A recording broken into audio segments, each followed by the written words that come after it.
पूरे भारतवर्ष में फागुन शुक्ल की पूर्णिमा के दिन होलिका दहन का कार्यक्रम आयोजित किया जाता है और बड़े ही हर्षोल्लास के साथ होलिका दहन का पर्व मनाया जाता है। आज हम मंदिर श्री गोपीनाथ जी पर खड़े हुए हैं। यहाँ मंदिर के महंत मनीष जी महाराज द्वारा विधिवत पूजा अर्चना करने के बाद होलिका दहन का कार्यक्रम किया गया था। मनीष जी महाराज से हम पूछना चाहते हैं कि क्या मुहूर्त था और किस तरीके से इसका महत्व और कैसे पूजा अर्चना की है। जी मनीष जी महाराज। श्री राधा गोपीनाथ विजय थे।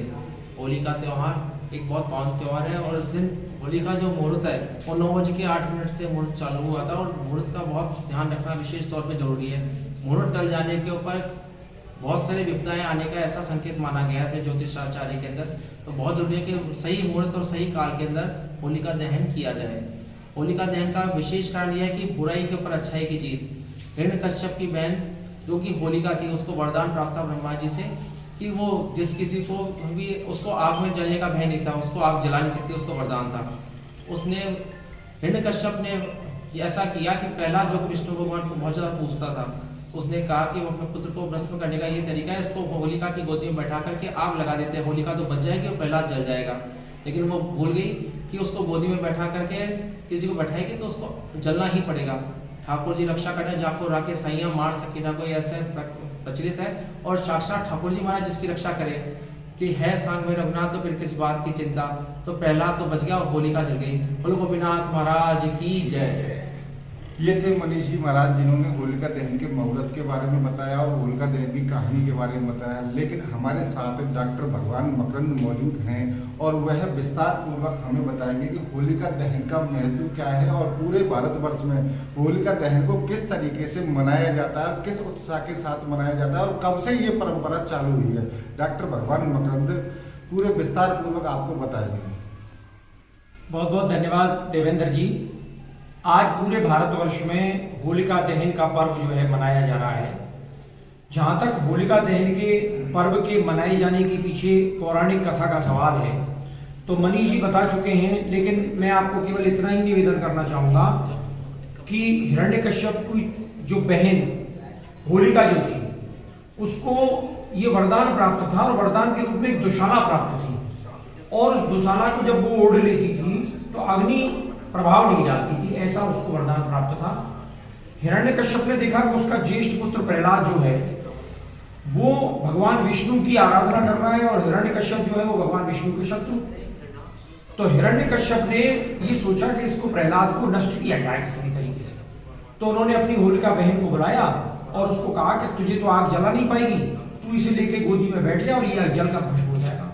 लेकिन ठाकुर जी की इच्छा ऐसी थी कि वो दुशाला हवा की वजह से उड़कर और प्रहलाद के ऊपर जा गिरी और होलिका जलकर भस्म हो गई। ये इसका पौराणिक महत्व है। इसके अलावा जब हम और महत्व देखते हैं तो कई लोग इसको पूतना वध से भी जोड़ते हैं। मैं आपको प्रचलित कथाओं के अलावा जो ग्रंथों में होलिका दहन से संबंधित जो कथाएं मिलती हैं उनके बारे में बताऊंगा कि पूतना वध से भी जोड़ते हैं। जब भगवान कृष्ण बहुत बाल्यकाल में थे तो उस समय पूतना को भेजा गया कंस के द्वारा और पूतना अपने स्तनों पर जहर लगाकर और भगवान कृष्ण को मारना चाहती थी। लेकिन प्रभु तो सर्वशक्तिमान है, तो उन्होंने क्या किया कि उन्होंने अपने दंतों से और उस पूतना के स्तनों को इतनी जोर से उन्होंने दबाया कि पूतना के प्राण पखेरु उड़ गए। और जब भगवान की रक्षा हुई और पूतना का विनाश हुआ तो सारे ब्रजवासियों ने मिलकर एक साथ खुशी मनाने के लिए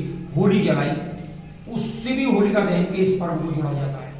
एक तीसरी और आपको पौराणिक महत्व बता देता हूं इसका कि भगवान शंकर की तपस्या को भंग करने के लिए जब कामदेव आया तो कामदेव जब आया और भगवान शंकर अपनी तपस्या में रत थे, जब उन्होंने कामदेव पर अपनी तीसरी नेत्र को खोलकर क्रोध का प्रहार किया तो कामदेव जलकर भस्म हो गया।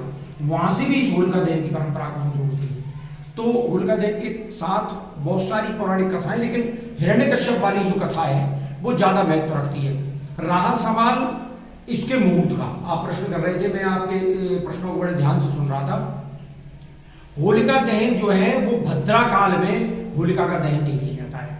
मतलब जैसे नक्षत्र जो होते हैं ना उसी तरह से भद्रा काल होता है। तो आज के दिन यद्यपि भद्रा रात को 1 बजे आ रही है, लेकिन पौराणिक ज्योतिषियों का मानना यह है कि रात्रि को 9:16 से 10:36 तक का जो समय है वो भद्रा की पूंछ का समय है। इसलिए रात्रि 1 बजे न मनाकर हम इसको 9:16 से लेकर 10:36 के बीच में होलिका दहन कर रहे हैं। अब बात आती है, बहुत से लोग मुझसे प्रश्न करते हैं कि साहब ये होलिका दहन में कौन कौन सी लकड़ियों का प्रयोग किया जाना चाहिए। तो मैं आपको बता दूं कि पीपल जो है और शमी का वृक्ष, ये दो जो लकड़ियां हैं वो होलिका दहन में बिल्कुल वर्जित है। क्यों वर्जित है? इसलिए वर्जित है कि पीपल और शमी को पवित्र कार्यों के लिए जाता है, यज्ञ इत्यादि के लिए लिया जाता है। और यहां जो ये होलिका है ये एक तरह से होलिका के मृत शरीर को जलाने जैसी स्थिति है, तो वहां हम पीपल और शमी वृक्ष को नहीं ले सकते। इसके अलावा बबूल है, कीकर है, अन्य जितनी भी लकड़ियां हैं उनका प्रयोग कर सकते हैं, लेकिन पीपल और शमी जो है वो इसमें वर्जित मानी जाती है। और आप प्रश्न कर रहे थे कि साहब ये कब से, तो मैं आपको इतिहास के बारे में बता दूं कि ईसा से लगभग 300 वर्ष पूर्व, मतलब ईसा को आप समझिए आज 2022 चल रहा है, मतलब ईसा के जन्म को 2022 हो गए, तो उससे 300 वर्ष पूर्व मतलब 2300 वर्ष पूर्व के तो प्रमाण आज इतिहास में उपलब्ध है। भाई हम ग्रंथों की बात करें तो 5500 वर्ष पूर्व द्वापर युग था, उस समय की घटना है ये तो, हिरण्यकश्यप की और उसकी। लेकिन हम उससे भी नहीं माने, बहुत से लोग कालांतर में कहते हैं कि साहब इसका कोई प्रमाण नहीं। तो वैज्ञानिकों ने और इतिहासकारों ने यह सिद्ध किया है कि ईसा से पूर्व भारतवर्ष में होलिका दहन किए जाने के प्रमाण उपलब्ध है। तो होलिका दहन जो है, जैसा कि बताया था अभी मनीष जी ने, कि बुराई पर अच्छाई की विजय है। एक इसका और वैज्ञानिक महत्व आपको बता देता हूं। वैज्ञानिक महत्व यह है कि इस समय वातावरण में मच्छरों का प्रकोप बहुत हो जाता है।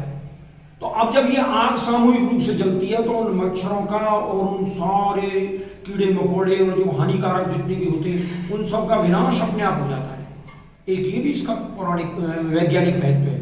दूसरा, लोग कई बार प्रश्न करते हैं, अभी कोई प्रश्न कर रहा था मुझसे, साहब इसमें ये आग में ये बालों को क्यों भूना जाता है?